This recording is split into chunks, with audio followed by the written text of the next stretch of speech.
justificação. Até agora, nós já vimos os 10 primeiros capítulos da Confissão de Fé de Westminster. E nessa Confissão de Fé, em cada capítulo, nós já vemos aqui a organização dos assuntos teológicos que a Bíblia trata, né? Nós já vimos aqui. Nós já vimos aqui na lição do número 1 sobre a Bíblia, a Escritura Sagrada. Na lição número 2 já vimos sobre o ser de Deus, Deus e a sua trindade ou a sua triunidade. Na lição do número 3 nós vimos sobre os seus eternos decretos, que Deus estabeleceu todas as coisas. Vimos na lição número 4 sobre a criação. Número 5, sobre a providência de Deus em manter a sua criação.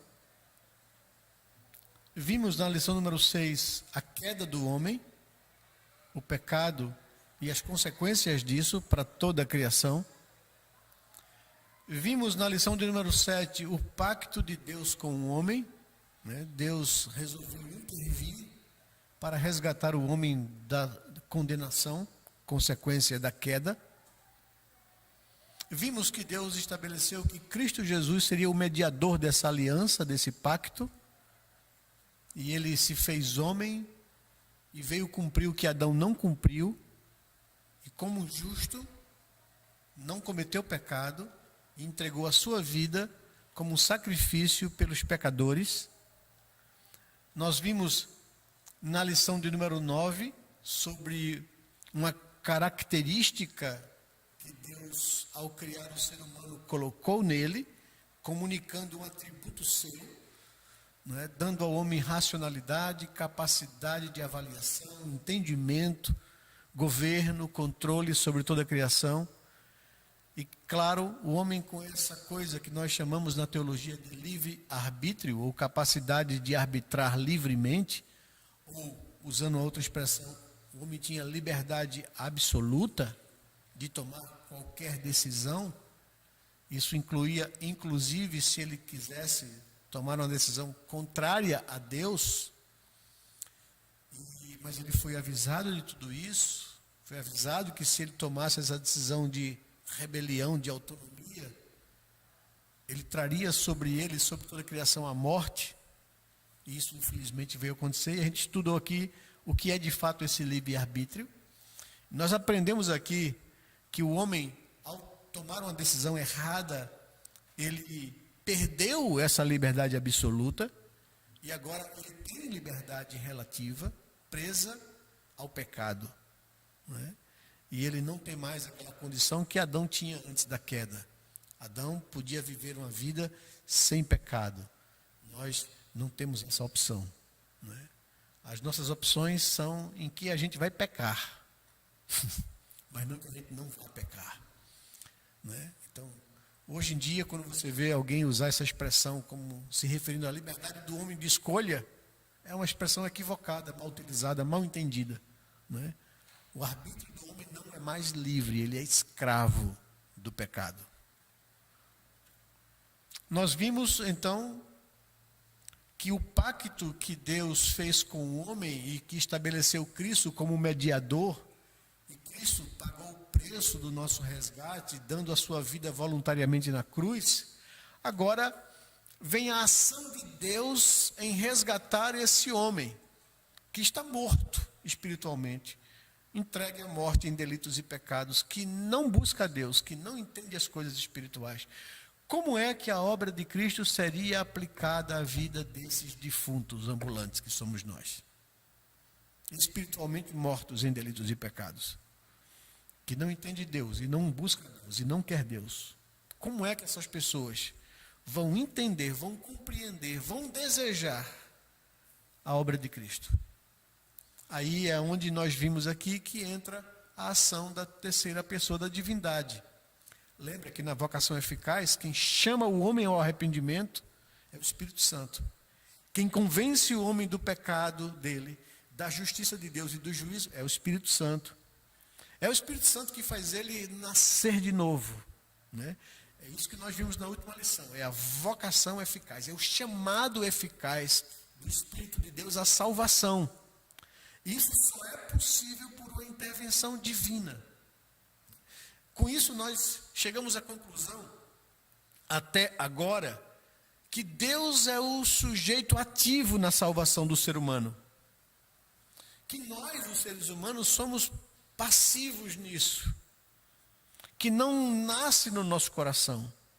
Não somos nós que queremos. Porque o que nós queremos por causa do pecado, da nossa natureza caída, é o pecado e não Deus. Então, é por uma intervenção de Deus, na terceira pessoa da divindade, o Espírito Santo de Deus, que leva o homem a nascer de novo, a vir a Cristo. Não é? É o chamado vocação eficaz, o chamado eficaz do Espírito Santo. E então nós aprendemos aqui que é Deus o Pai que resolveu salvar quando ele estabeleceu o seu pacto, a sua aliança, e ele não tinha obrigação disso. Se Deus deixasse todos nós na condenação, ele seria justo. Mas ele resolveu salvar porque ele é misericordioso. Ele resolveu intervir por causa da sua criação. E ele então sacrificou o seu filho no nosso lugar, para que nós tivéssemos vida. Nós vimos que é o Pai quem decidiu isso, quem resolveu isso, quem planejou isso. Nós vimos que é o Filho, a segunda pessoa da divindade, quem se prontificou voluntariamente a executar o plano do Pai, assumindo forma humana, encarnando, se fazendo gente, se humilhando a esse ponto, e sendo obediente ao Pai, até a morte, e morte de cruz. É a segunda pessoa da divindade quem tornou possível a minha e a sua salvação. Senão, estaríamos perdidos. Ele cumpriu o que o primeiro Adão não cumpriu, e ele pagou o preço da nossa culpa, morrendo numa cruz no nosso lugar. Mas ainda continuamos mortos. O Pai planejou, o Filho executou o plano, e o homem continua morto em delitos e pecados. E agora entra a ação da terceira pessoa da divindade, o Espírito Santo de Deus. É Ele quem faz esse morto renascer. É Ele quem regenera esse morto, dando a ele vida. É Ele quem faz a operação desse milagre, trazendo de volta a vida perdida do Éden. É Ele quem nos regenera. Então nós vimos aqui sobre essa vocação eficaz, a ação do Espírito Santo. Entendemos porque Jesus falou aos discípulos que já que eles sabiam agora que ele iria morrer, já chegaram a essa consciência, é necessário que eu vá. Porque se eu não for, o Espírito Santo não virá. E se o Espírito Santo não vir, ninguém será salvo. Então, é obra de Deus, na pessoa do Pai, na pessoa do Filho, na pessoa do Espírito Santo, resgatar pecadores como eu e você. E hoje nós vamos entrar no tema da justificação, né? É o nosso assunto, que vem logo após a vocação eficaz.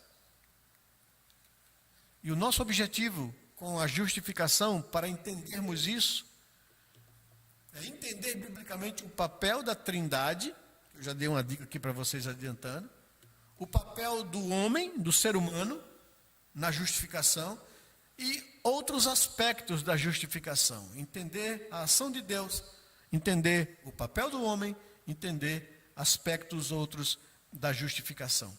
O texto de Romanos, capítulo 3, versos 21 a 26, nos serve como base para esse tema da justificação. Diz assim o texto: mas agora, sem lei, se manifestou a justiça de Deus, testemunhada pela lei e pelos profetas. A justiça de Deus é Cristo. E ele se manifestou nesse momento. E ele foi testemunhado por Moisés, a lei, a Torá, e os profetas, o Ketuvim, né? As escrituras do Antigo Testamento. Mas agora, sem lei, se manifestou a justiça de Deus, testemunhada pela lei e pelos profetas. Justiça de Deus, mediante a fé em Cristo Jesus, para todos e sobre todos os que creem, porque não há distinção entre judeus e entre não judeus, não é? Não há distinção entre homens, judeus ou gentios, pois todos pecaram, judeus e gentios, e carecem, necessitam da glória de Deus, sendo justificados gratuitamente por sua graça, mediante a redenção que há em Cristo Jesus, a quem Deus propôs no seu sangue como propiciação mediante a fé, para manifestar a sua justiça, por ter Deus, em sua tolerância, deixado impunes os pecados anteriormente cometidos, tendo em vista a manifestação da sua justiça no tempo presente, para ele mesmo ser justo e justificador daqueles que têm fé em Jesus. Então, nós já vimos aqui que Deus não passou por cima da sua justiça, que toda alma que pecar, essa também morrerá, que todos os homens são pecadores, por isso todos são passíveis de condenação, né? Mas Deus, para ser justo, Deus não podia passar a mão na cabeça de ninguém. Então a sua justiça tinha que ser satisfeita, né? E como ela foi satisfeita? Em Cristo, o mediador.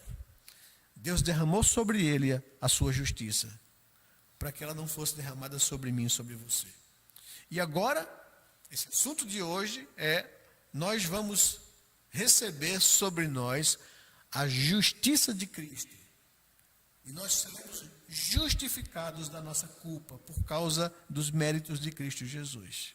Esse é o tema de hoje, é o que diz Romanos capítulo 3, versículos de 21 a 26.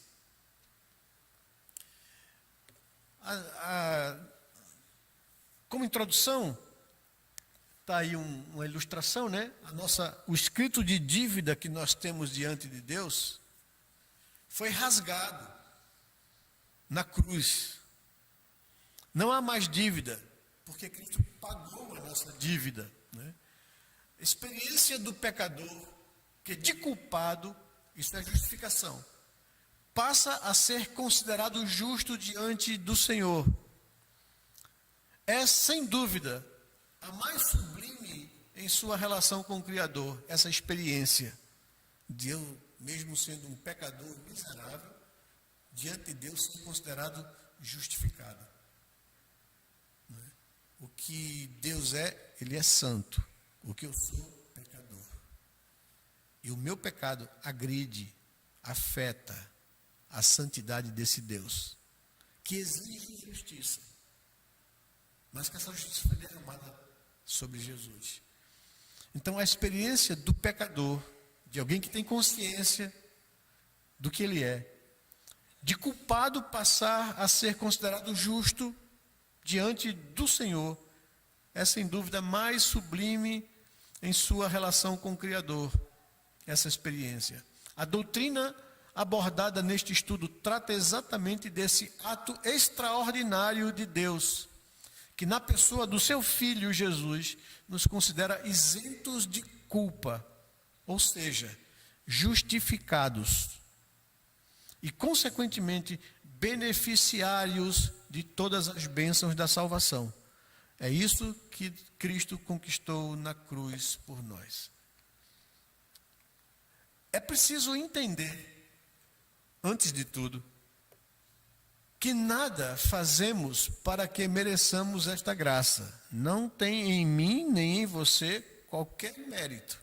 Deus não viu em você, ou em mim, ou em ninguém, qualquer coisa que ele dissesse: não, isso aí dá para a gente dar um jeito nele. Não, nós somos pecadores. Então é preciso entender, antes de tudo, porém, que nada fazemos para que mereçamos esta graça. Ela é a expressão da misericórdia e do grande amor de Deus por nós.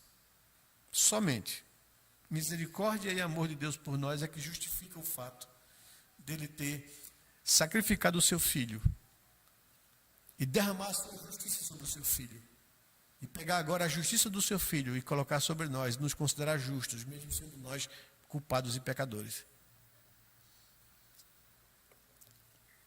O Catecismo de Westminster, o Catecismo Maior de Westminster, em sua pergunta 70, o que é justificação?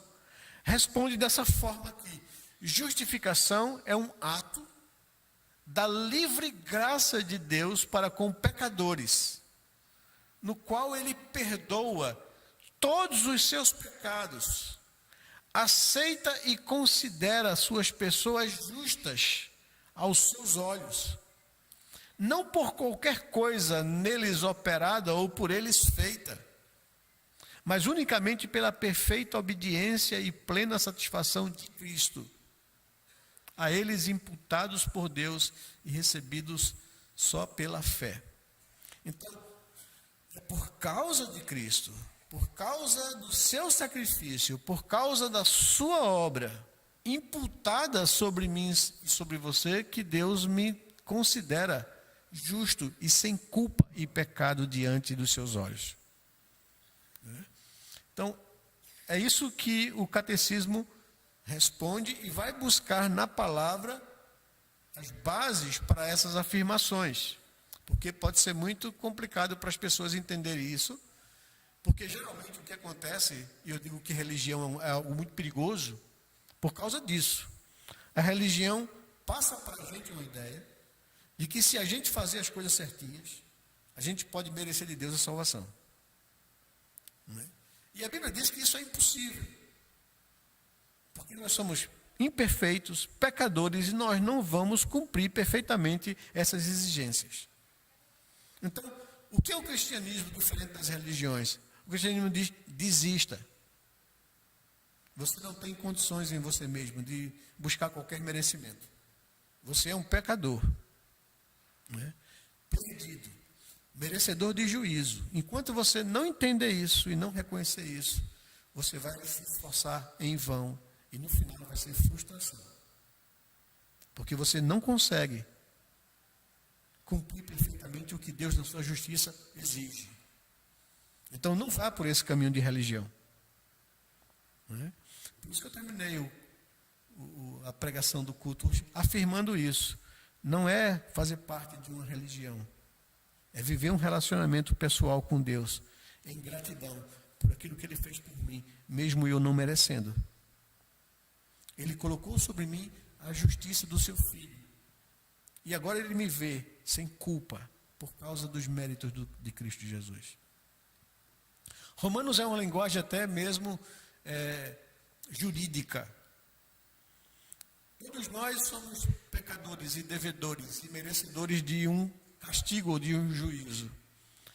Mas, em vez de ser executado sobre mim esse juízo, alguém se apresentou no meu lugar para pagar a minha culpa e sofrer a pena que era sobre mim. E essa pessoa é Jesus. E Ele pagou a pena e satisfez a justiça do justo juiz que é Deus, o Pai. E agora, para Deus ser justo, Ele não pode penalizar uma pessoa quando a sua pena já foi satisfeita. Já foi satisfeita em Cristo. Agora Ele imputa, Ele aplica a mim. Por isso, nós somos justificados por causa de Cristo. E aos olhos do justo juiz, nós estamos quites. A dívida foi paga, foi rasgada. Já não há mais nenhuma condenação sobre nós. É isso que é justificação. É por causa de Cristo, pelos méritos dele. Mas isso só é imputado a alguém que crê. E crer significa confiar plenamente no que Ele fez por mim. Crer que isso que Ele fez por mim é suficiente para me tornar justo diante e aos olhos de Deus Pai. Veja como é interessante, né? O cristianismo parece que vai na contramão da religião. O que a religião diz? Se esforce, se dedique e você pode alcançar alguma coisa. O cristianismo diz: reconheça que você é incapaz, que você é um pecador perdido. Clame a Deus por misericórdia e a graça dele vai ser colocada sobre sua vida. É quando a gente se esvazia de qualquer reserva de mérito e reconhece a nossa incapacidade, a nossa pecaminosidade. O cristianismo começa aí. Né? Quando o homem reconhece a sua miséria diante do Deus que é justo. Vai por aí. Vamos lá. Qual o papel da Trindade do ser de Deus na justificação. A primeira coisa que nós podemos afirmar é que a justificação ela foi idealizada pelo Pai, sendo um ato da livre graça dele, né? E é importante só bater, vocês sabem disso, mas não custa nada bater essa palavra graça, né? Que está envolvida aqui na ação de Deus. Graça é uma coisa que você recebe sem que você mereça, sem que você tenha pago por isso, né? É um presente. Você não fez esforço para aquilo. Você não despendeu nenhum dinheiro ou nenhum esforço. Você recebeu um presente. Isso é graça. Deus nos concedeu de graça a salvação. Isso é tão chocante para as pessoas que não entendem isso, que ele diz assim, mas eu não tenho que fazer nada, nenhum esforçozinho, nenhuma penitênciazinha, né, para merecer isso. Não. O esforço e o sacrifício e o preço para que eu pudesse ter isso, já foi pago por Deus. Porque Deus sabia que eu não podia pagar esse preço. Eu não tinha condições de pagar esse preço. Que a minha dívida com Ele era tão grande, tão...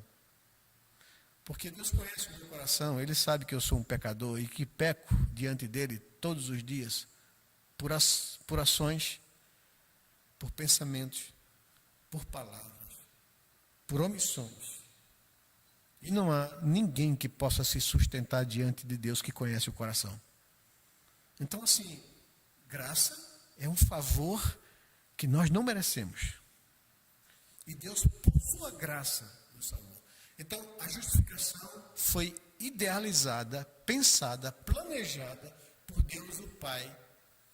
E é um ato da livre graça dele, de um querer voluntário, que ele quis fazer isso, ponto. João capítulo 3, verso 16, é o texto mais conhecido da Bíblia. O que é que diz aí nele? Vamos lá, todo mundo junto, para você, se não sabe, vai aprender aqui agora. Porque Deus amou o mundo, o ser humano, de tal maneira que deu o seu Filho unigênito, para que todo aquele que nele crê não pereça, mas tenha vida eterna. Então, entenda o texto, né? O amor de Deus foi tão para com o ser humano, que ele entregou, que ele deu o seu Filho em sacrifício. Né? Quem é pai aqui, sabe o que ele está falando, né? Não sei se vocês viram os meus netos correndo aqui em cima de mim. Ninguém dá a vida de um filho por ninguém. Isso é uma ideia completamente absurda da nossa realidade. E a Bíblia diz que Deus prova o seu amor para conosco, pelo fato de ter Cristo morrido por nós, sendo nós pecadores, inimigos de Deus, rebeldes contra Deus, endurecidos contra Deus, e mesmo apesar disso, Deus nos amou. Então, o Deus Pai, Ele idealizou a salvação, Ele quis salvar. Ele não tinha obrigação de fazer isso, mas Ele resolveu, por um ato livre da sua graça, de mostrar misericórdia a pecadores como nós. Então, João capítulo 3,16 fala disso. Deus amou o ser humano de tal maneira que deu o seu Filho unigênito, o único Filho gerado. Então, a gente já destrua a ideia de que você é filho de Deus, como ser humano.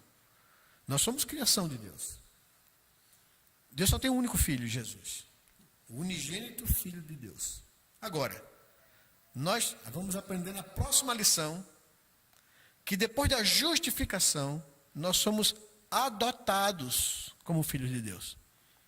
A doutrina da adoção. Alexandre vai trazer no próximo domingo para vocês isso.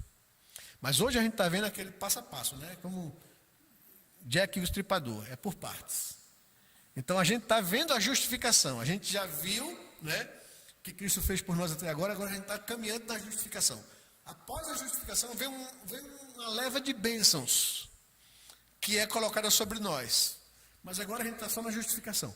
Efésios, O texto de Efésios capítulo 2, versos de 6 a 9, diz assim: e juntamente com ele, com Cristo, nos ressuscitou e nos fez assentar nos lugares celestiais em Cristo Jesus, para mostrar nos séculos vindouros, ou no dia do juízo, no dia de Cristo, a suprema riqueza da sua graça em bondade para conosco em Cristo Jesus. Porque pela graça sois salvos, mediante a fé. E nem isso vem de vós, é dom de Deus. Não é? Então, não vem de obras, não vem do homem, não vem do seu esforço, para que ninguém se glorie. Não é? Então, eis aí o texto. A justificação, ela foi pensada, idealizada, planejada por Deus Pai como um ato da livre graça dele. Voluntário, resolveu salvar.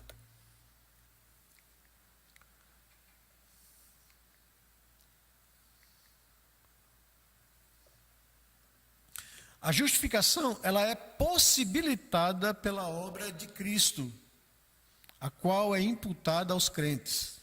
E aqui tem uma rama de texto bíblico para a gente ler, e vocês vão nos ajudar. Romanos capítulo 3, verso 24, está ali o texto, o primeiro. Sendo justificados gratuitamente, por sua graça, mediante a redenção que há em Cristo Jesus. Né? Então, nós somos justificados gratuitamente, por sua graça, mediante a redenção que há em Cristo Jesus. Então, a justificação, ela é possibilitada pela obra de Cristo na cruz, a qual é imputada aos que creem. Vamos para outro texto, Romanos capítulo 4, verso 24 e 25. Está aqui já. Mas, também por nossa causa, posto que a nós igualmente nos será imputado, a saber, a nós que cremos naquele que ressuscitou dentre os mortos a Jesus, nosso Senhor, o qual foi entregue por causa das nossas transgressões e ressuscitou por causa da nossa justificação. Então ele está aqui se referindo à obra de Cristo, que é base para a nossa salvação. Cristo foi entregue por causa das nossas transgressões. Ele foi como libação, sacrificado numa cruz, morto por causa das nossas culpas. Deus derramou sobre ele o juízo que era contra nós. Mas ele não ficou apenas na morte, ele venceu a morte. Ressuscitou por causa da nossa justificação. Ele foi sacrificado por causa das nossas transgressões, ele ressuscitou para a nossa justificação. E Romanos capítulo 5,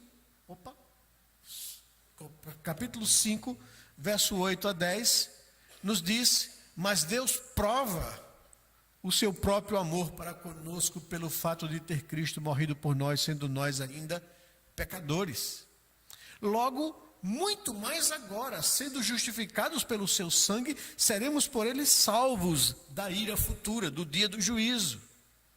Porque se nós, quando inimigos, fomos reconciliados com Deus, mediante a morte do seu Filho, muito mais, estando já reconciliados, seremos salvos pela sua vinda, quando Cristo voltar, segunda vez, para buscar aqueles que são seus. Nós seremos glorificados. O texto está falando isso aqui, né?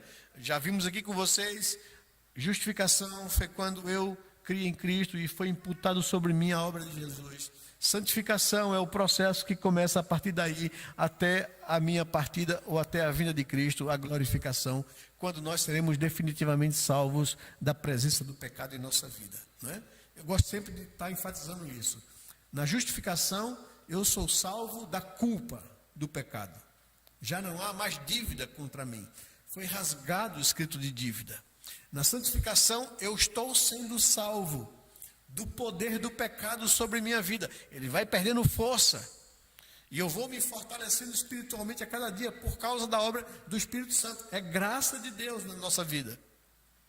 Isso vai acontecer até o dia que eu morrer, até o dia que Cristo voltar, no grande dia do Senhor, no dia do juízo, quando eu serei livre, salvo, de forma definitiva da presença do pecado. Não haverá mais pecado. salvo da culpa, sendo salvo do poder, serei salvo da presença do pecado sobre mim. E aí vem Romanos versículo 17 e versículo 19 também, de Romanos capítulo 5. Deixe só ser rápido aqui na leitura desses textos com vocês, para fundamentar bem essas verdades, né? Para que você saiba que isso não é ideia humana, isso é revelação da palavra de Deus, e a gente só está arrumando na cabeça de vocês de forma sistemática. Romanos capítulo 5, já lemos o verso 8 ao verso 10, agora o verso 17 ao 19 diz o seguinte.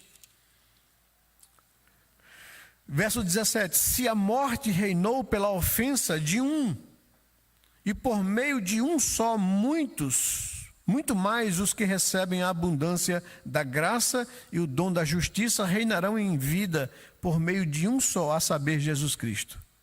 Fala primeiro de Adão. Por causa da desobediência de um só homem reinou o pecado, e por causa da justiça de um reinou a salvação. Portanto, verso 18: assim como por uma só ofensa veio o juízo sobre todos os seres humanos para condenação, assim também por um só ato de justiça veio a graça sobre todos para a justificação, que dá vida. Porque, como pela desobediência de um só homem muitos se tornaram pecadores, assim também por meio da obediência de um só, muitos se tornarão justos. A lei veio para que aumentasse a ofensa. Até o 19, não precisa do 20 não. 1 Coríntios capítulo 1, versículo 30 e 31, se você quiser passear na Bíblia comigo, passeie, vai ser bom para que você saiba conhecer os textos da palavra de Deus. 1 Coríntios capítulo 1, versículo 30 e 31, nos diz o seguinte, a palavra de Deus: mas vocês são dele, em Cristo Jesus, o qual se tornou para nós, da parte de Deus, sabedoria, justiça, santificação e redenção. Para que, como está escrito, aquele que se gloria, glorie-se no Senhor. Então, a sua salvação não é mérito seu, é mérito de Cristo. Glorie-se em Cristo, né? Em outras palavras, não se ache melhor do que ninguém. Porque você não é. Porque eu não sou. Todos somos pecadores. E se eu sou uma pessoa salva hoje, é por causa de Cristo. Então, Paulo está dizendo aos Coríntios, se alguém tem que se gloriar, glorie-se em Cristo Jesus, na obra dele, no que ele fez, no que ele conquistou. 2 Coríntios, capítulo 5, verso 18, também é um texto muito precioso, que fala que a salvação vem de Deus, pela obra de Cristo. 2 Coríntios capítulo 5, verso 18 ao 21, nos diz assim: ora, tudo isso provém de Deus, que nos reconciliou consigo mesmo por meio de Cristo, e nos deu o ministério da reconciliação, a saber, que Deus o Pai estava em Cristo, reconciliando consigo o homem, o mundo, não levando em conta os pecados dos seres humanos e nos confiando a palavra da reconciliação. Portanto, nós somos embaixadores em nome de Cristo, como se Deus exortasse por meio de nós. Em nome de Cristo, pois pedimos que vocês se reconciliem com Deus. E essa é a mensagem. Aquele que não conheceu o pecado, Jesus, Deus o fez pecado por nós, para que nele fôssemos feitos justiça de Deus, né? Então, isso é o que a gente chama da substituição. Cristo tomou o meu lugar e foi punido por causa dos meus pecados, como justo. E agora ele pega a sua justiça e coloca sobre mim. E Deus olha para mim agora e me vê justificado por causa dos méritos do seu Filho. Efésios capítulo 1, versículo 7. Vamos caminhar aqui pela Bíblia para saber quanto ela fala disso. Que a justificação é possibilitada pela obra de Cristo, a qual é imputada àquele que crê. Efésios capítulo 1, versículo 7 nos diz o seguinte: nele temos a redenção pelo seu sangue, a remissão dos pecados, segundo a riqueza da sua graça. Nele, Cristo Jesus, você vai ver que o contexto está falando sobre ele. nós temos a redenção em Cristo por causa da sua graça. 1 Pedro, capítulo 2, verso 24. Primeira carta de Pedro, capítulo 2, verso 24, nos diz o seguinte: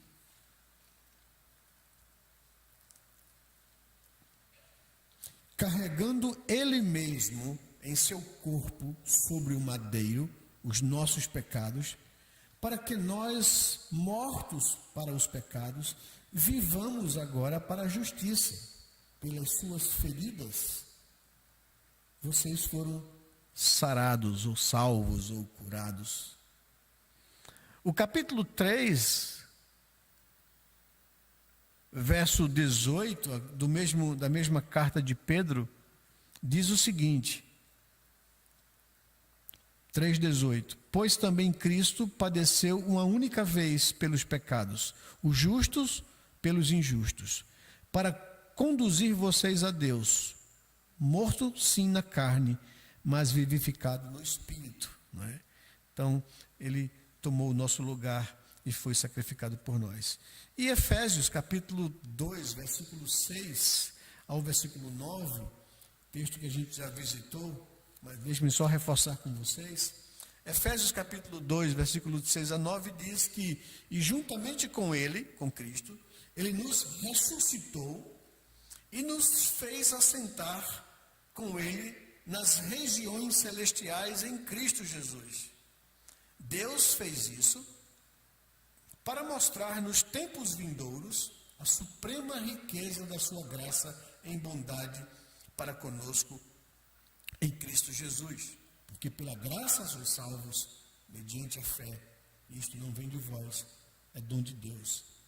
Não vem de obras para que ninguém se glorie. Até aí.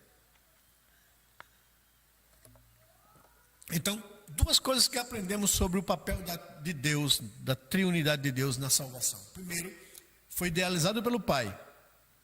Segundo, ela foi possibilitada pela obra de Cristo, o qual é imputada ao que crê. Mas em terceiro, a justificação é efetivada na vida do crente pela ação do Espírito Santo, que lhe aplica os méritos de Cristo. Temos aí dois textos, Romanos capítulo 5, versículo 5, que nos diz: ora, a esperança não nos deixa decepcionados, porque o amor de Deus é derramado em nossos corações pelo Espírito Santo que nos foi dado. Então é o Espírito Santo que aplica, que torna efetiva a justificação na vida do crente. É pela ação do Espírito que os méritos de Cristo é aplicado à minha vida. E Tito capítulo 3, versos de 3 a 4, nos diz: mas quando se manifestou a bondade de Deus, nosso Salvador, e o seu amor por todos nós, ele nos salvou, não por obras de justiça praticadas por nós, mas segundo a sua misericórdia. Ele nos salvou mediante o lavar regenerador e renovador do Espírito Santo, que ele derramou sobre nós ricamente, por meio ou por causa de Cristo Jesus, nosso Salvador, a fim de que, justificados por graça, nos tornemos seus herdeiros segundo a esperança da vida eterna. Então, ela é efetivada, a justificação na vida do crente pela ação do Espírito Santo, que ele aplica aos méritos de Cristo. É o Espírito Santo quem nos regenera, diz o texto, verso 5. É pelo lavar regenerador. Significa que ele gera vida onde há morte. Nós morremos espiritualmente lá no Éden. A parte de nós que se relacionava com Deus morreu. Por isso nós não entendemos as coisas espirituais. Por isso que nós não queremos Deus. Por isso que nós somos entregues à natureza pecaminosa. Mas é o Espírito Santo quem faz reviver, regenerar. Nascer de novo é a palavra de Jesus com Nicodemos. Se você não nascer de novo, Nicodemos, você não verá o reino dos céus. Então, essa ação de gerar vida no defunto, né, é uma obra do Espírito Santo, nos trazendo da morte para a vida, nos fazendo enxergar a beleza da obra de Cristo na cruz. Tito capítulo 3, versículo 4 a 7, nos aponta isso. Quando se manifestou a bondade de Deus, nosso Salvador, e o seu amor por todos nós, Ele nos salvou, não por nossas obras de justiça que nós praticamos, porque nós não temos isso, mas segundo a sua misericórdia, Ele nos salvou mediante o lavar regenerador e renovador do Espírito Santo que Ele derramou sobre nós ricamente. Então, o papel da terceira pessoa da divindade, o Espírito Santo de Deus, é quem efetiva a justificação na vida do crente pela ação do Espírito Santo, lhe aplicando os méritos de Cristo Jesus. Mas qual o papel do homem na justificação? Qual a nossa participação nisso? O que é que o homem tem que fazer? Duas coisas. Primeiro, ele tem que aceitar. Um presente se recebe, né? Alguém me deu um presente, eu vou dizer, não quero não. Tem gente que é mal educado, né? Mas, dependendo do presente, a pessoa pode rejeitar. Mas o presente que Deus concedeu para a gente é a salvação da nossa alma. Nós estávamos condenados à condenação eterna, ao sofrimento eterno por causa da nossa culpa. E Ele nos oferece reconciliação, perdão, salvação, resgate da nossa condição de pecadores. Então, qual é o papel do homem na justificação? Aceitar, pelo exercício da fé em Cristo, nosso Salvador. Temos aí uma tuia de texto bíblico para nos mostrar que o que Deus requer da gente é que a gente receba, aceite o que Ele providenciou por nós na cruz. Evangelho de João, capítulo 3, versículo 5, vai nos dizer o seguinte aqui. Vamos lá, vamos passear pela Bíblia para a gente sair encharcado desse convencimento dessa obra de Deus na vida da gente. João capítulo 3, verso 5, nos diz que Jesus respondeu: em verdade lhe digo, quem não nascer da água e do Espírito não pode entrar no reino de Deus. Então a pessoa tem que aceitar o que Deus fez. 3,16, verso 16 ao verso 17, conhecido também. Porque Deus amou o mundo de tal maneira que deu o seu Filho unigênito para que todo aquele que nele crê não pereça, mas tenha vida eterna. Porque Deus enviou o seu Filho ao mundo, não para que condenasse o mundo, mas para que o mundo fosse por ele salvo. Quem nele crê não é condenado, mas o que não crê já está condenado, porque não crê no nome do unigênito Filho de Deus. Então o que eu tenho que fazer? Crer, aceitar o que Deus fez por mim na cruz, aceitar o sacrifício do seu Filho. E esse crer é pela fé. O verso 36 do mesmo capítulo 3 de João diz: por isso, quem crê no Filho tem a vida. Quem se mantém rebelde contra o Filho não verá a vida, mas sobre ele permanece a ira de Deus. Então eu preciso crer, confiar na obra de Jesus Cristo para poder ser salvo da condenação eterna e ter vida eterna. Atos capítulo 13, verso 38, vamos lá para o livro de Atos. Nos diz o seguinte, o verso 38 e 39 de Atos capítulo 13. Diz assim o verso 38: portanto, meus irmãos, saibam que é por meio de Jesus que a remissão dos pecados é anunciada a vocês. E por meio dele, todo o que crê é justificado de todas as coisas das quais vocês não puderam ser justificados pela lei de Moisés, pela observação de mandamentos. Vocês não conseguem, mas por causa de Cristo, vocês são justificados. Romanos capítulo 3, verso 21 a 28. Romanos vem depois de Atos.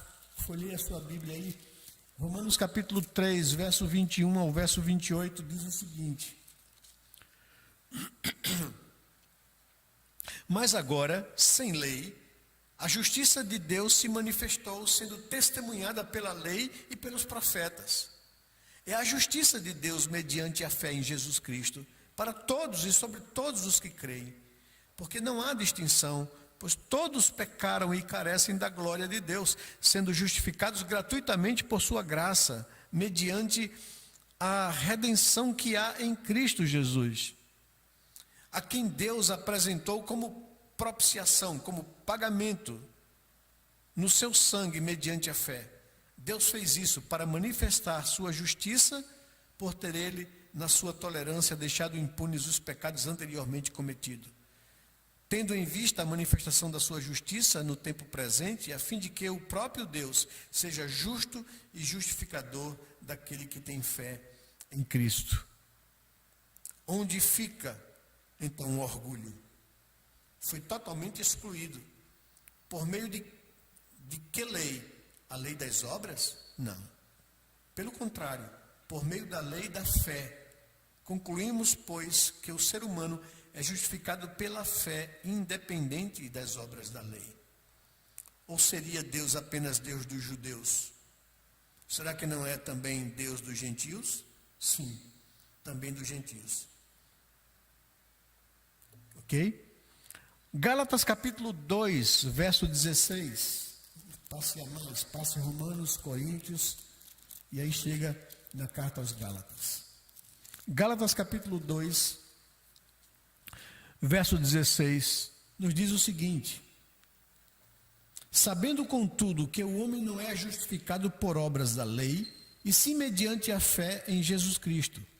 Também temos crido em Cristo Jesus, para que fôssemos justificados pela fé em Cristo, e não por obras da lei. Pois por obras da lei ninguém será justificado, porque ninguém consegue cumprir as obras da lei perfeitamente. E capítulo 5 de Gálatas, versículo 6, nos diz o seguinte: Porque em Cristo Jesus nem a circuncisão, nem a incircuncisão tem valor algum, mas a fé que atua pelo amor. E para encerrar, essa exigência de que a participação do homem é em aceitar o que Cristo fez na cruz por ele, Filipenses capítulo 3, versículos de 8 a 11, nos diz o seguinte: Na verdade, considero tudo como perda, por causa da sublimidade do conhecimento de Cristo Jesus, meu Senhor. Por causa dele, perdi todas as coisas e as considero como lixo, para ganhar a Cristo e ser achado nele, não tendo justiça própria que proceda da lei, mas aquela que é mediante a fé em Cristo, a justiça que procede de Deus, baseado na fé. O que eu quero é conhecer Cristo e o poder da sua ressurreição, tomar parte nos seus sofrimentos e me tornar como ele na sua morte, para de algum modo alcançar a ressurreição dentre os mortos. Então veja, todos esses textos nos confirmam, né, que o que Deus espera do homem para que ele seja justificado é que ele aceite o que Deus fez por ele na cruz. E que o Espírito Santo está convencendo ele de que ele é pecador e precisa receber essa graça. Então receba de Deus a graça. E a segunda coisa que Deus espera do homem é a confirmar, através da prática de boas obras e de uma vida de santificação. O que eu terminei falando no culto aqui. O que Deus espera de mim e de você? Sinceridade. Que você busque viver uma vida diante de Deus. Que você lute para que Deus te dê vitória sobre a sua natureza pecaminosa. Porque o fato da gente ser justificado não significa que a nossa natureza caída foi eliminada. A gente só foi livre da culpa. Já não há mais condenação. Mas ainda há uma natureza corrompida dentro de mim. E o que eu devo fazer com isso? Eu devo ser sincero com Deus na minha caminhada com Deus, para que o Senhor me dê a graça para que eu possa vencer o pecado na minha vida. Não é? E Ele deixou o sangue de Cristo na cruz para me perdoar todas as vezes que eu pecar. Então, isso é graça, a gente diz que é graça do começo ao fim. Não é? A gente foi salvo pela graça e a gente vive com base nessa graça misericordiosa de Deus para nos dar vida.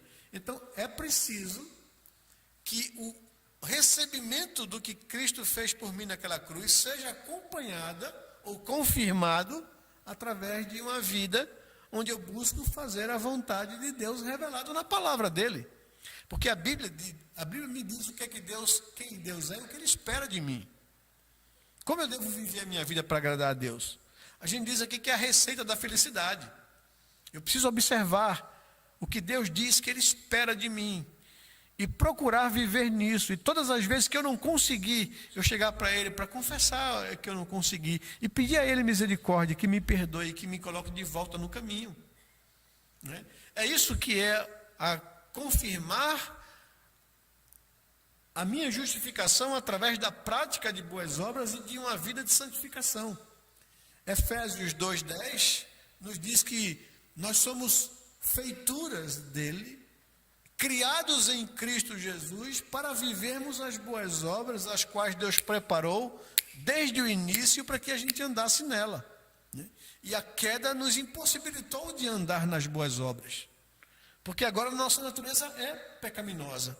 Mas agora nós fomos resgatados, fomos feitos nova criatura, nascemos de novo, temos uma nova natureza espiritual dentro da gente. É isso que é a regeneração, é isso que é o nascer de novo. Temos o Espírito Santo habitando o nosso coração para nos fazer crescer em santificação. O trabalho do Espírito Santo é me tornar parecido com Cristo. Então, isso é isso é um diálogo interior, pessoal, meu com Deus, que habita em mim através do Espírito, para que Ele me ajude, me socorra, a que eu possa viver uma vida parecida com Cristo. Isso é a confirmação de que eu fui justificado. Então não existe essa ideia de que a pessoa é crente, foi justificado pela graça, foi colocado sobre ele o sacrifício de Cristo e eu vim aqui de qualquer jeito. Não. Se eu fui salvo, se eu fui regenerado, isso vai se mostrar na minha vida agora. O desejo de viver para Deus. Um crente é diferente de uma pessoa não crente, ou um salvo é diferente de uma pessoa não salva, porque o desejo do coração dele é viver para agradar a Deus. E quando acontece dele falhar nisso e pecar, ele se sente mal. O pecado incomoda. Antes eu estava acostumado, antes eu estava na lama, né? É igual alguém já, para ilustrar isso, disse assim: qual é a diferença de uma ovelha para um porco? Você pode pegar um porco, dar um banho nele, botar shampoozinho, lacinho nele e soltar. Quando você soltar, a primeira poça de lama que ele vê, ele vai para ali e vai se banhar na poça de lama. Porque aquilo é o habitat natural dele. Agora, pega uma ovelha, solte ela, e mesmo que ela, por um acidente, caia na lama, ela não fica na lama. Porque ali não é o habitat natural dela. Assim é a vida do crente. Ele pode até pisar numa poça de pecado, mas ele não tem prazer mais nisso. Não é o ambiente dele. Ele se sente mal, porque o que habita nele é a divina semente, diz João na primeira carta. Ele não pode viver pecando. Se uma pessoa diz ser crente e vive na prática do pecado, tem alguma coisa errada. Porque o pecado incomoda a vida de quem é salvo. Porque ele carrega uma nova natureza nele. Porque ele carrega dentro dele o Espírito Santo e não tem espaço para as duas coisas. Por isso que Jesus falou certa vez: comigo quem não ajunta, espalha. Por isso que a gente precisa ter na vida é coerência e sinceridade na relação com Deus. João diz na sua primeira carta: filhinhos, eu escrevo essas coisas a vocês para que vocês não pequem. Essa é a ideia de Deus. Porque o pecado vai trazer sofrimento para vocês. Deus não quer isso. Mas se por acaso alguém pecar, nós temos um advogado junto ao Pai, Jesus Cristo justo. Ele é o pagamento pelos meus pecados. Então eu posso recorrer a Ele.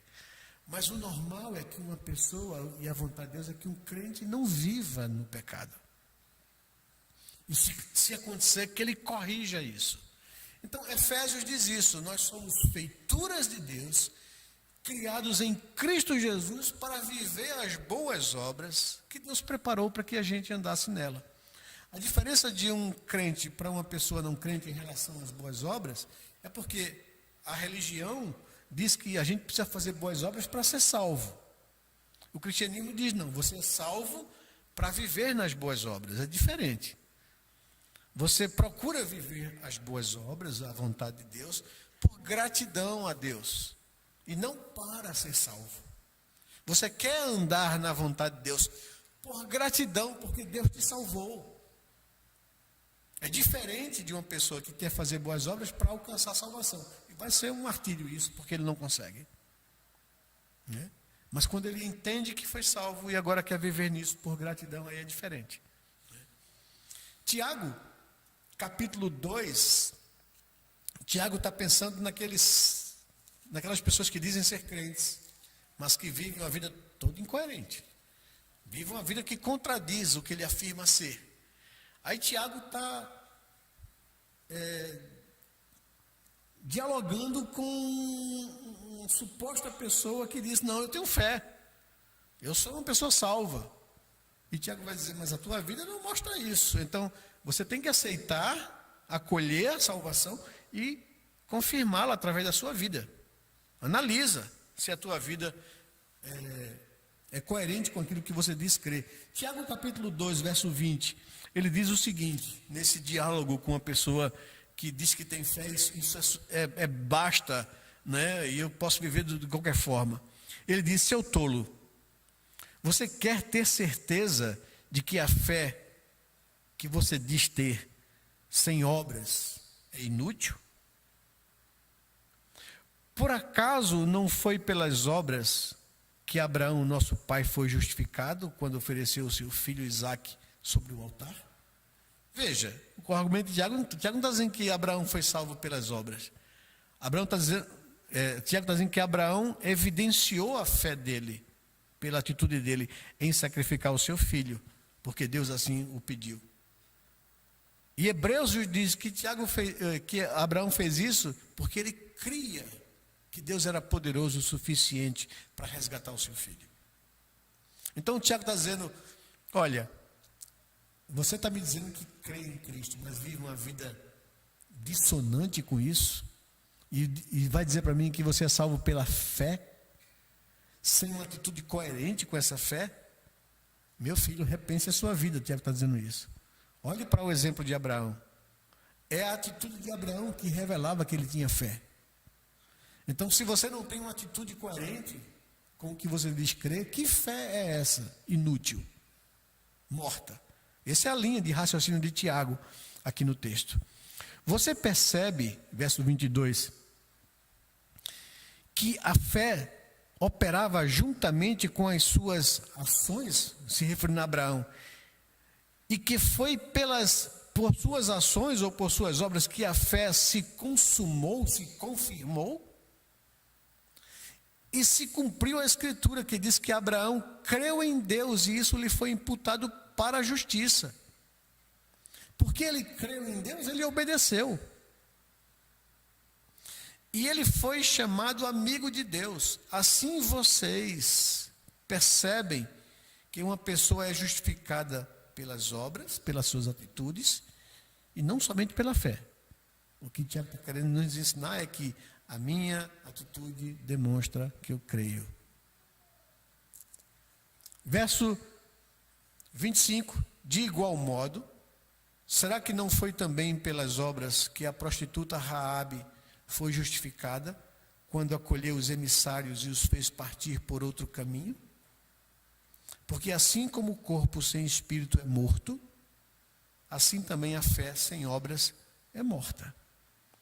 Então, o que ele está dizendo aqui, fé não é credulidade em alguma coisa, desassociado de uma vida coerente com isso. A fé cristã, eu provo a minha fé pela minha obediência, pela minha atitude e pela minha coerência de vida com Deus.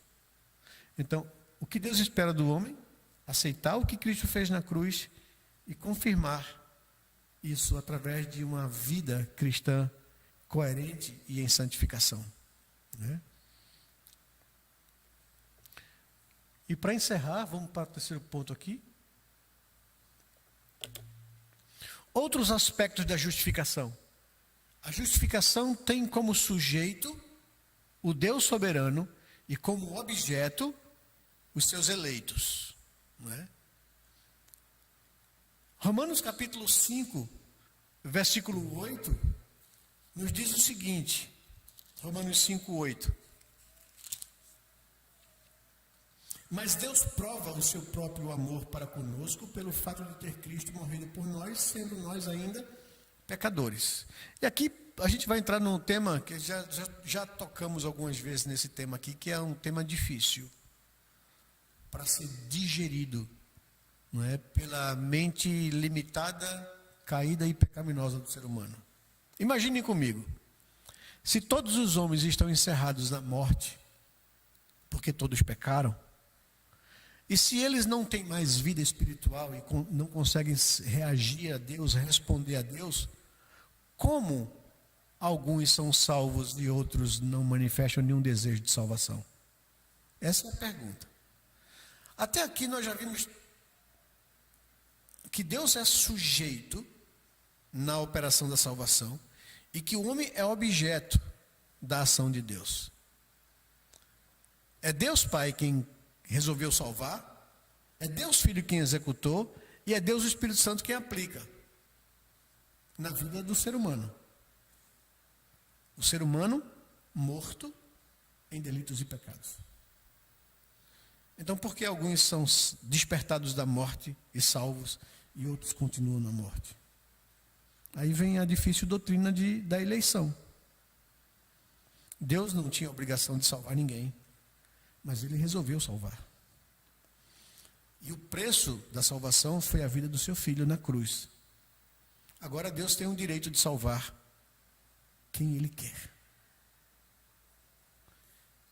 E não depende de quem quer ou de quem corre, mas de Deus usar a sua graça, diz Paulo aos Romanos. Essa doutrina difícil de ser digerida, que a Bíblia diz que é a razão pela qual uns são salvos e outros não. Por um ato da livre graça de Deus em escolher a quem Ele quer salvar.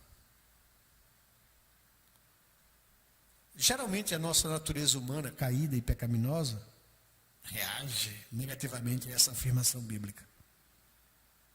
Para dizer, não, então Deus não está sendo justo. Por que Ele não salvou todo mundo? E a resposta bíblica é, porque Ele não quis. Efésios capítulo 2, versículos 6 a 7, ele vai dizer, Ele quis mostrar a sua misericórdia em quem Ele salvou. Da mesma forma que Ele quis mostrar a sua justiça em quem Ele não salvou. Então Deus não é injusto. Deus é justo para quem Ele condena. E é misericordioso para quem Ele salva.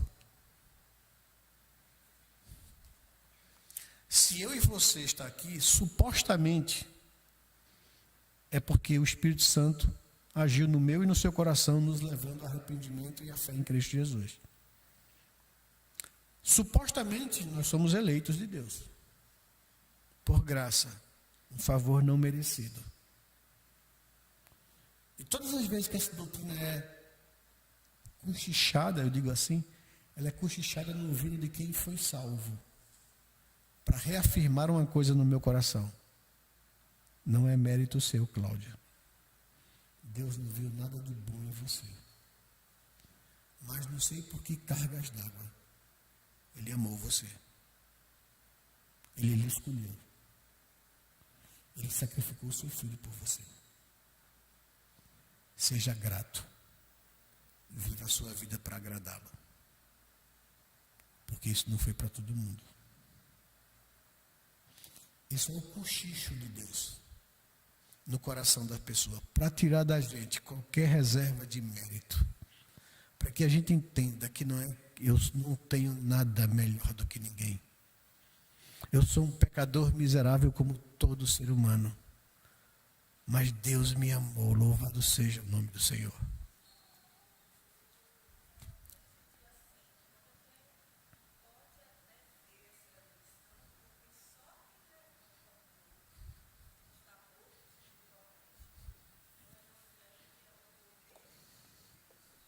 Sim.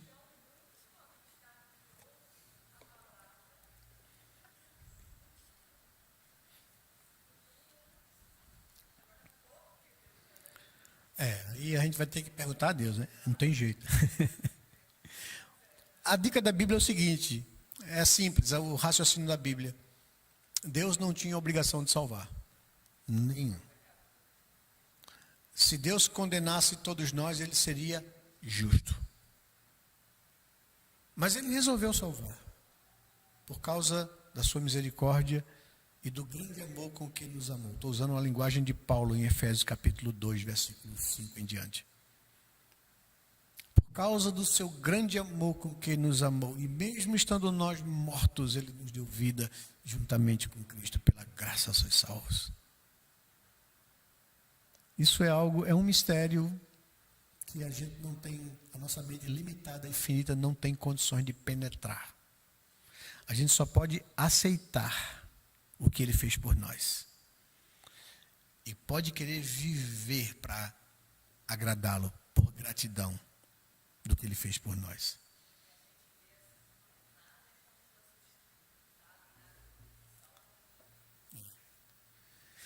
A justificação tem um sujeito, Deus, e tem um objeto, o eleito.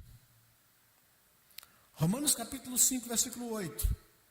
Mas Deus prova o seu próprio amor para conosco pelo fato de ter Cristo morrido por nós, sendo nós o que éramos, pecadores.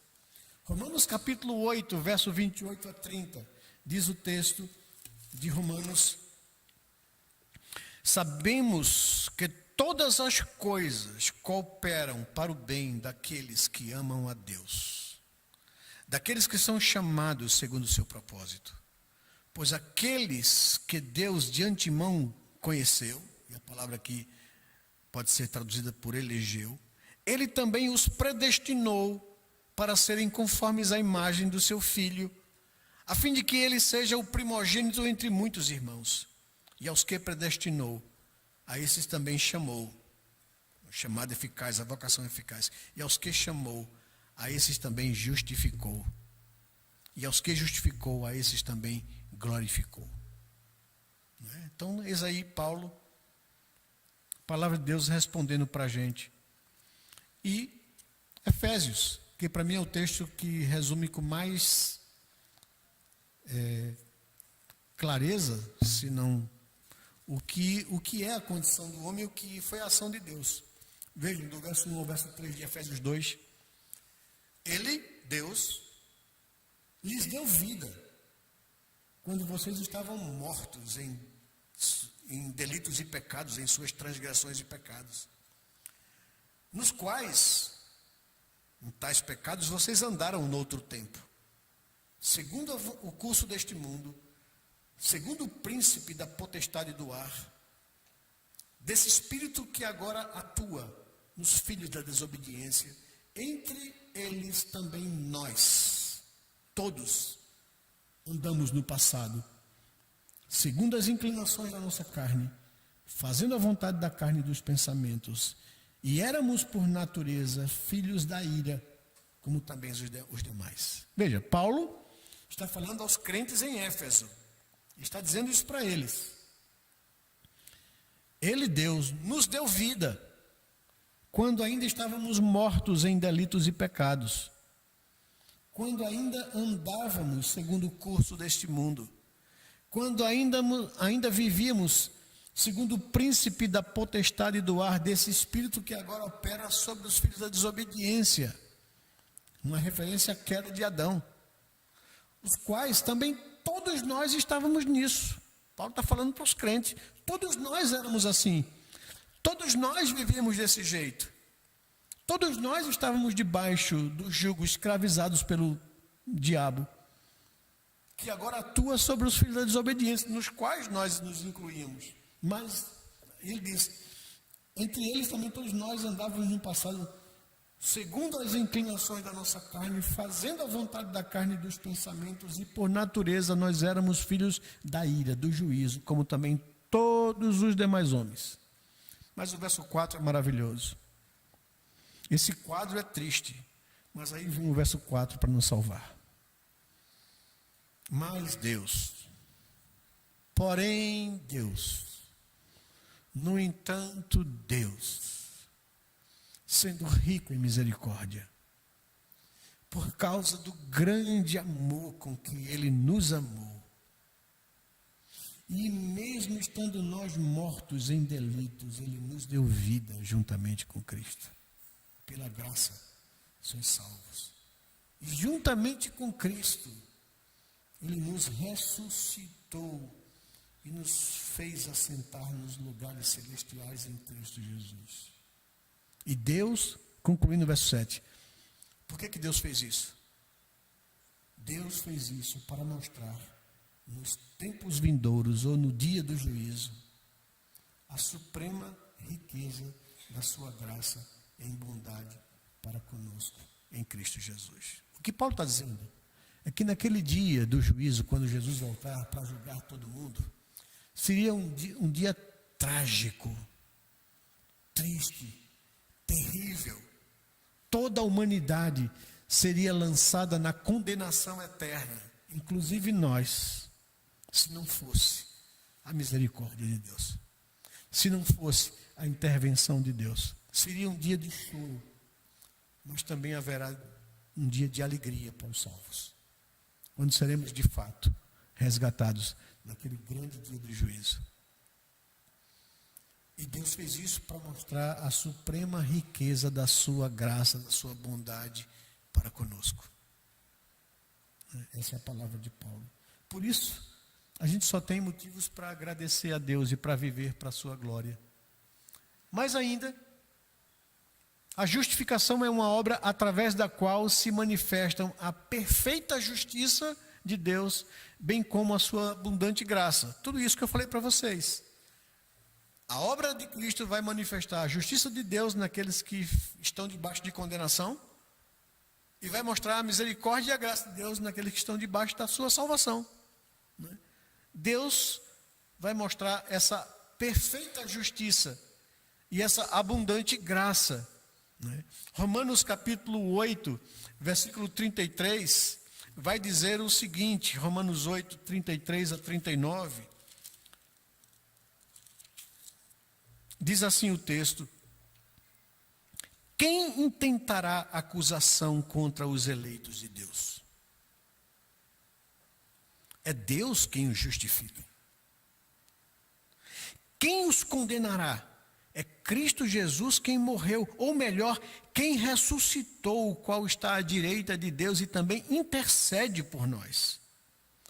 Quem nos separará do amor de Cristo? Será a tribulação? Ou a angústia? Ou a perseguição? Ou a fome? Ou a nudez? Ou o perigo? Ou a espada? Como está escrito, por amor de ti somos entregues à morte continuamente. Fomos considerados como ovelhas para o matadouro. Em todas estas coisas, porém, somos mais que vencedores por meio daquele que nos amou. Porque eu estou bem certo de que nem a morte, nem a vida, nem os anjos, nem os principados, nem as coisas do presente, nem do porvir, nem os poderes, nem a altura, nem a profundidade, nem qualquer outra criatura poderá nos separar do amor de Deus que está em Cristo Jesus, nosso Senhor. Que texto maravilhoso, não é? Que texto maravilhoso. A garantia da salvação está aí em Cristo, não é? Aquele que começou a boa obra em nós há de completá-la até o dia de Cristo. Nós temos que ter somente no nosso coração gratidão a esse Deus maravilhoso, que não sei por que cargas d'água me amou e amou você. né? E Hebreus capítulo 10, verso 9 a 14, para a gente fechar, diz assim o texto de Hebreus 9 a 14. Num segundo momento acrescentou: eis, aqui estou para fazer, ó Deus, a tua vontade. Ele remove o primeiro para estabelecer o segundo. Nessa vontade é que temos sido santificados mediante a oferta do corpo de Jesus Cristo, uma vez por todas. Ora, todo sacerdote, no passado, se apresenta dia após dia para exercer o serviço sagrado e oferecer muitas vezes o mesmo sacrifício que nunca jamais pode remover pecados. Jesus, porém, tendo oferecido para sempre um único sacrifício pelos pecados, assentou-se à direita de Deus, aguardando daí em diante até que os seus inimigos sejam postos por estrada dos seus pés. Porque com uma única oferta aperfeiçoou para sempre os que estão sendo santificados. Eis aí a obra de Cristo Jesus, como sumo sacerdote, satisfez plenamente a justiça de Deus. Ainda, a justificação acontece de uma vez por todas, portanto ela é definitiva. Uma vez que a pessoa foi resgatada e salva, ela é salva. Mesmo texto que nós lemos aqui. E por fim, a justificação foi planejada antes da fundação do mundo, e a sua eficácia é a mesma em todas as épocas. Já estudamos isso aqui com vocês. Quando a Bíblia se refere a Deus e ao tempo, a palavra que aparece é kairos, é eternidade.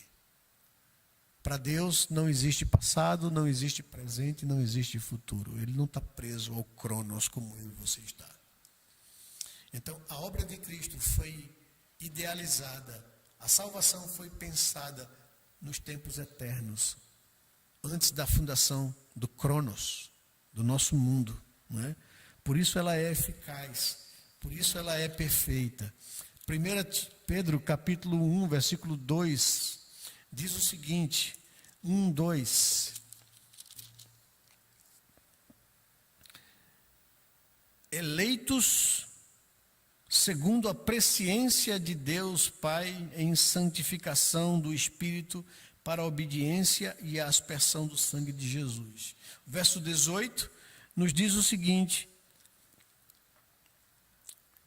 sabendo que não foi mediante coisas perecíveis, como prata ou ouro, que vocês foram resgatados da vida inútil que seus pais lhes legaram, mas pelo precioso sangue de Cristo, como de um cordeiro sem defeito e sem mácula.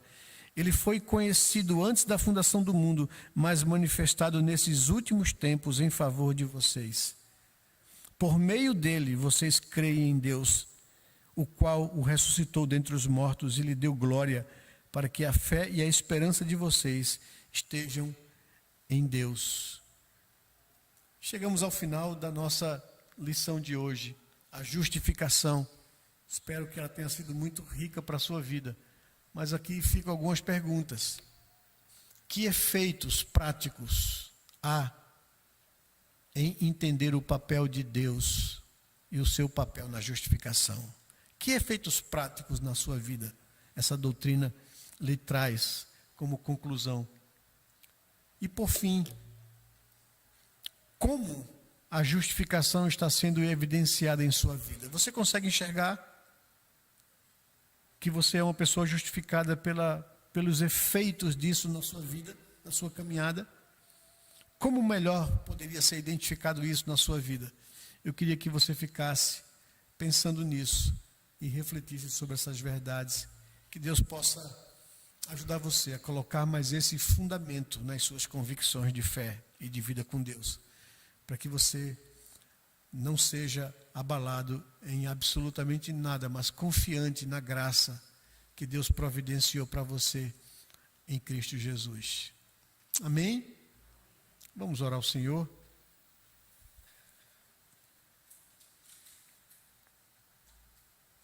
Coloque sua vida diante de Deus nesse momento agora. Agradeça a Deus pela obra da cruz de Cristo Jesus. Se há alguém aqui entre nós que ainda não entende essas verdades, ore a Deus.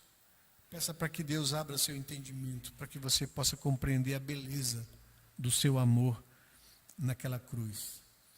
Pai amado, nós nos achegamos ao Senhor com o coração contrito e ao mesmo tempo grato. Contrito porque nós reconhecemos que não somos pecadores, que há na nossa natureza caída motivos claros para teu juízo e tua condenação. Mas também alegres por saber que o Senhor nos amou a ponto de dar a vida do teu Filho por nós. Faz com que essas verdades possam explodir no nosso coração de forma tal a nos fazer viver uma vida apaixonada pelo Senhor, uma vida grata pelo teu amor, onde a gente dedica o que somos e o que temos para a tua honra e glória. Nós não queremos viver a vida para nós mesmos, como não se te conhecêssemos. Nós queremos viver a nossa vida para o Senhor. Que o Senhor nos aponte o caminho, como devemos viver e te agradar. Que o Senhor mova as motivações do nosso coração para que elas sejam agradáveis à tua presença. Que o Senhor conhece o nosso coração e nos ajude, Senhor Deus, a viver uma vida coerente com aquilo que nós cremos. Abençoa o teu povo. Derrama sobre nós tua graça e teu favor. É o que nós te pedimos em nome de Jesus, Pai. Amém, Senhor.